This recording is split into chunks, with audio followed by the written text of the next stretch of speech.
నమస్తే అండి అందరికీ. మనకు రీసెంట్గా సోషల్ మీడియాలో వైరల్ అవుతున్నటువంటి విషయం ఏంటంటే కర్నూలు జిల్లాలో బస్సు ప్రమాదం.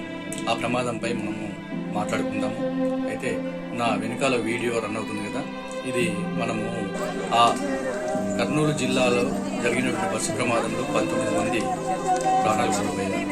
దాంట్లో ఒక కుటుంబంలో 2 వ్యక్తులు, ఒకే కుటుంబానికి చెందిన వ్యక్తులు ఆ మంటలను కాలిపోయినటువంటి విషయం.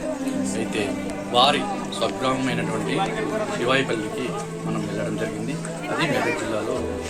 అయితే అక్కడ తల్లి కూతురు ప్రాణాలు కోల్పోవడం జరిగింది. బెంగళూరు వెళ్తున్నటువంటి కూతుర్ని బెంగళూరు తీసుకెళ్ళి తల్లి విడిచిపెట్టి మళ్ళీ రావాలి. కానీ ఆమె కూడా అనంత లోకాలకి కూతురుతో కలిసి వెళ్ళిపోవడం. ఎందుకంటే కూతురు ఒకటి వెళ్తే మాదిరిగా బాగుండదు కదా, తల్లిని కూడా తీసుకెళ్ళడం. అయితే ఈ విషాదకరమైనటువంటి శవాల మూటలను చూసిన పరిస్థితి హృదయ విధానం ఆ గుండెలతో ఆ కన్నీటి శబ్దాలతో ఓర్చుకోలేని పరిస్థితి. ఎందుకంటే మూటలు కట్టి తీసుకొచ్చినటువంటి చితిని పేర్చాలని వారు ఆ మనసు లేకుండానే ఇక లేరు, తిరిగి అనంత లోకాలకు, తిరిగి రాని లోకాలకు, అనంత లోకాలకు వెళ్ళిపోయారు. ఇక లేరు మా అమ్మ, అక్క, ఇక లేరు నా బిడ్డ, భార్య అన్న నిజాన్ని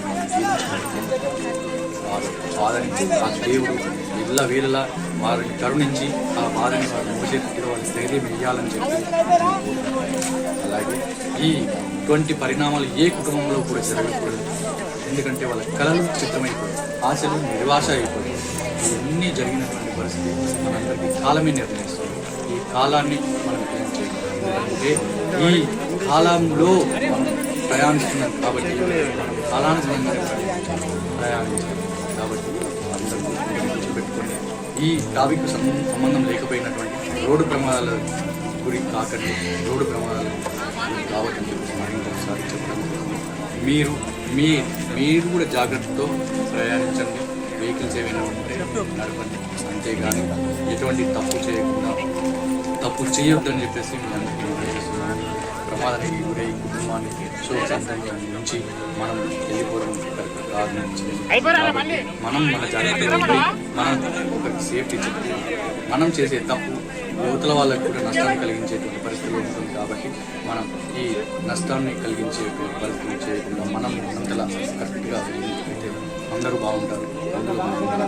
కాబట్టి మీరు ఎప్పుడైనా సరే ఏ విధంగా ప్రయాణం చేసినా తిరిగి సేఫ్టీగా ఇంటి బతకాలని మీకోసం కుటుంబం అందరూ చూస్తుందని చెప్పేసి గుర్తుపెట్టుకోండి. కాబట్టి దయచేసి అందరూ కూడా ఏవైనా ఈ విషయాల్లో తప్పులు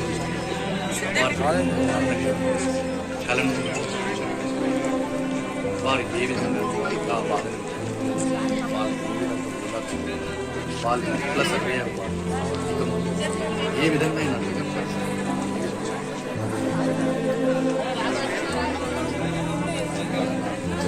క్షణాల్లో జరిగిపోయింది ఈ విషయం. హఠాత్ పరిణామం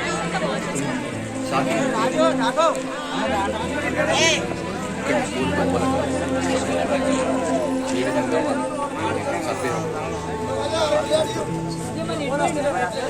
ఏ జీవన విధానమైన కంప్లీట్గా కుటుంబంలో మార్పు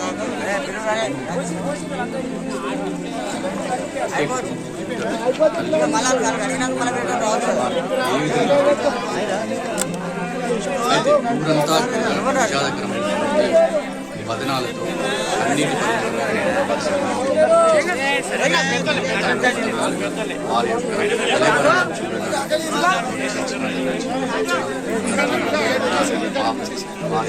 పాపం చేశారు. దేవుడు అనంత లోకాలకు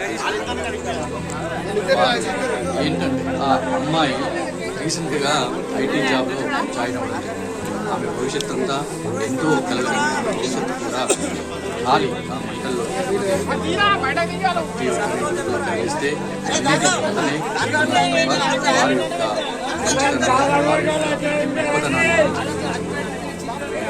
వారు ఒకటే ఇంట్లో 2 కుటుంబాలు వారి యొక్క అక్కను సరదాగా ఆడుకోవడానికి అక్క లేకుండా. అలాగే అమ్మ నాకు ఆకలిస్తుంది అన్నం పెట్టు అంటే అమ్మ లేకుండా కూడా వారిద్దరి బ్రతుకు రోడ్డు పాలైంది.